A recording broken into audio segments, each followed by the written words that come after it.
Entrevista coletiva com o técnico Marquinhos Santos na véspera da partida contra o Esportivo, jogo que marca a penúltima rodada da fase classificatória. Este confronto que será realizado no estádio Montanha dos Vinhedos, em Bento Gonçalves, o mando sendo do Esportivo.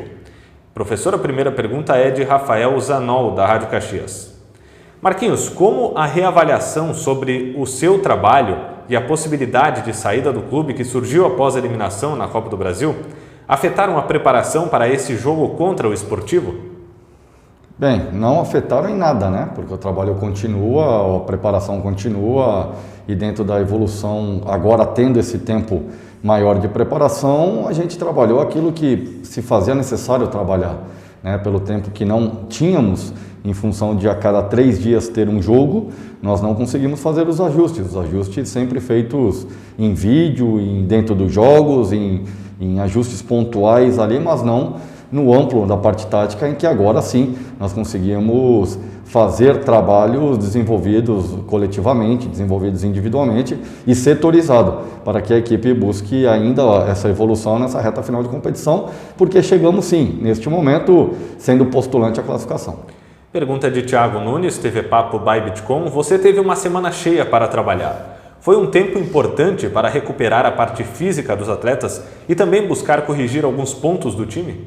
Sem dúvida, né? Não só a recuperação física, mas também a evolução física.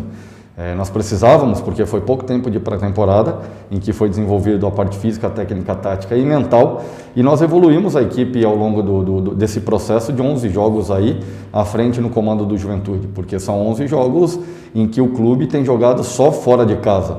Vale ressaltar isso. E a cada 3 dias um jogo, tu tem praticamente um dia de treino. Então, nesse um dia de treino, a gente tem buscado, ou buscamos a evolução, e a equipe evoluiu. Os números mostram e apresentam isso, né? No primeiro bloco de 5 jogos, nós tivemos 40% de aproveitamento. Nos últimos 6 jogos, foram 60% de aproveitamento, com aproveitamento total de mais ou menos 52%. Então, se tu transferir isso para um campeonato de Série A, tu está na primeira página de tabela. Então, a equipe aproveitou desses 10 dias aí para que pudesse, sim, desenvolver um trabalho de evolução da equipe. Pergunta de William Mota, Esporte Serra. Assim como o Vila Nova, o Esportivo também encara o jogo como decisão. O Juventude sentiu a pressão de jogar na casa do adversário na Copa do Brasil. De que forma o desempenho de Goiânia pode servir de lição para o próximo jogo? Eu considero de que o segundo tempo, né, que nós jogamos muito abaixo no jogo eliminatório, tem que ser revisto e foi cobrado minha como comandante da comissão técnica e também dos atletas, mas a equipe tem feito só jogos fora de casa, então não vejo como determinante o fato de ter decidido essa questão do jogo fora de casa, né? Porque nós temos feito só os jogos fora de casa, fora do Alfredo Jaconi, e isso é um fator que é complicador, não só pelo fato de torcedor, porque pode-se dizer, mas não tem torcida. Não é só a questão da torcida, mas é reconhecer o campo de jogo, o seu campo de jogo, saber o tipo de gramado, conhecer o tipo de gramado, até molhar o campo pré-jogo, treinar no campo de jogo, tudo isso é diferencial para quando tu tem um mando de jogo. Pergunta de Pedro Petrucci, Jornal Pioneiro e Rádio Gaúcha Serra. Esse período sem jogos foi de muitas reavaliações dentro do clube. Em uma autocrítica, o que você entende que precisa evoluir no trabalho? Olha, eu acredito que nós estamos sempre procurando evoluir, né? A autocrítica ela é realizada jogo a jogo. E não digo nem só no futebol, acho que nós vivemos um momento de pandemia, um momento em que passamos, né, pela situação mais crítica do país, em que nós temos que nos cuidar e nós temos visto, né, movimentos aí em redes sociais e companheiros até de profissão. Cito aqui o Silvio Criciúma, né, comandante do ABC, em que eliminou o Botafogo nos pênaltis, e na sua rede social ele foi agredido até verbalmente, né, e de uma maneira em que ele respondeu, e me solidarizo a ele, né, porque ele tem 2 irmãos que encontram-se entubados em função da Covid, em função dessa pandemia, e eu acabei perdendo minha mãe em função disso.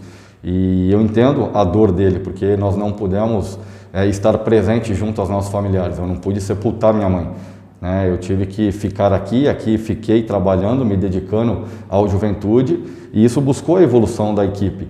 Mas são momentos em que a gente entende, não aceita, mas entende o torcedor né, a ira, porque muito do futebol agora, onde o torcedor não pode vir ao estádio, tem usado a rede social para se manifestar, mas de certa forma até com ódio, e esse ódio transferido ao futebol pelo momento social, econômico do país, né, até politicamente falando. Então nós temos que ter um pouco mais de equilíbrio, um pouco mais de sabedoria, né, e nessa questão do Silvio Criciúma eu senti a dor do companheiro, porque ter 2 irmãos entubados não é fácil. Então acho que a autocrítica ela é diária, é depois de cada jogo, é a cada dia, a cada treinamento, e não só no futebol, mas eu creio que na vida, não só eu, mas todos nós, chegou o momento de fazer essa autocrítica como pessoa, como ser humano. Pergunta de Gustavo Pasquale, Portal da Bola. Marquinhos, após a eliminação na Copa do Brasil, a classificação para as semifinais se torna uma obrigação do Juventude? Eu creio que o Juventude é um time grande, né, e é um dos maiores aqui do estado e tem que ser postulante a estar buscando a classificação. Por mais que nós tenhamos aí, e sempre foi colocado, né, pela direção a busca de estar entre os 4, porém, sempre foi colocado para mim, desde a minha contratação, que o maior objetivo era a permanência na Série A, né, que usaria o Campeonato Gaúcho como uma preparação, uma avaliação de atletas, de elenco, né, e daquilo que se fazia necessário para buscar pensando em Série A. Claro que as coisas mudam depois de uma eliminação como foi da Copa do Brasil frente ao Vila Nova, né, nos pênaltis, mas a gente segue confiando, acreditando, porque vale lembrar, dos últimos 7 jogos são 4 vitórias, 2 empates e 1 derrota, né, e a derrota se deu no campo do São José. A equipe está em plena ascensão no Campeonato Gaúcho, onde brigava contra o rebaixamento e chega nessa penúltima rodada com chances totais e claras para ser postulante e estar entre os 4 primeiros colocados, entrando na última rodada em ritmo de classificação e realmente em postura, né, e ser postulante à classificação na última rodada. Pergunta de Rafael Zanol, da Rádio Caxias. Além da saída do Capixaba do time por suspensão, a ideia é promover mais mudanças na equipe? Olha, na verdade nós temos aí, houve a mudança no jogo na Copa do Brasil por desgaste, contra o Caxias também. Dentro do planejamento, eu sempre gosto de encontrar os 11 iniciais e dar sequência, né, a esses 11. Então, por conta desse desgaste que se deu e de planejamento, a gente teve que alterar o time no jogo contra o Caxias e depois, posteriormente, contra o Vila Nova na Copa do Brasil. Mas a gente teve esse tempo hábil, né, o Capixaba está fora pela questão da suspensão, mas vamos manter uma base que vem jogando ao longo da temporada e que encaixou o time muito bem.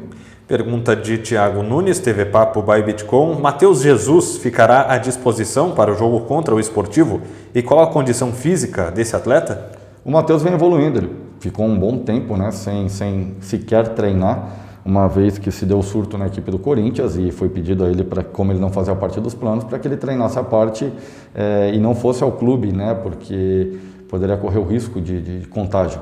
Então ele chegou no clube realmente com déficit físico, está evoluindo dentro dos treinamentos, dentro desse processo, pode ficar à disposição, mas eu acredito que dentro de 20, 25 minutos é o limite que ele possa ter para exercer e realizar uma performance que a gente entenda que seja necessária. Pergunta de William Mota, Esporte Serra. Em muitos jogos você optou por um bloco de marcação mais baixo e buscando antes o resultado do que a atuação. Com esse período de treinos e descanso, será possível ser mais agressivo e pressionar mais alto em Bento Gonçalves, se impondo como time de maior investimento que o adversário? Na verdade, nós tivemos alguns jogos iniciais, né, marcando em bloco baixo e fazendo o jogo de transição.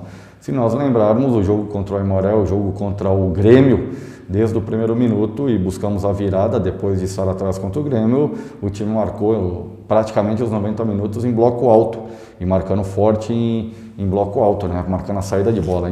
E a maioria dos jogos foram assim. Eu creio que o início do trabalho, até pelo pouco tempo de preparação, se fazia necessário, porque fisicamente não estávamos aí adaptados também a esse modelo de jogo. Mas os demais jogos a gente marcou em bloco alto e fez com que o adversário tivesse dificuldades na saída de bola.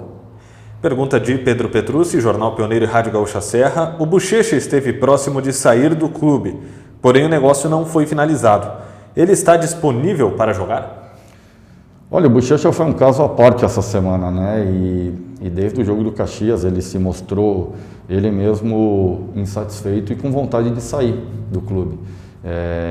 Mas não se concretizou. Eu tive uma conversa muito clara, muito franca, muito aberta com ele, porque ele comprometeu, né, ele, até o jogo do Vila Nova, o comportamento dele em campo. E ele mesmo se mostrou um atleta que realmente, até pela condição financeira, queria sair porque era uma proposta maior.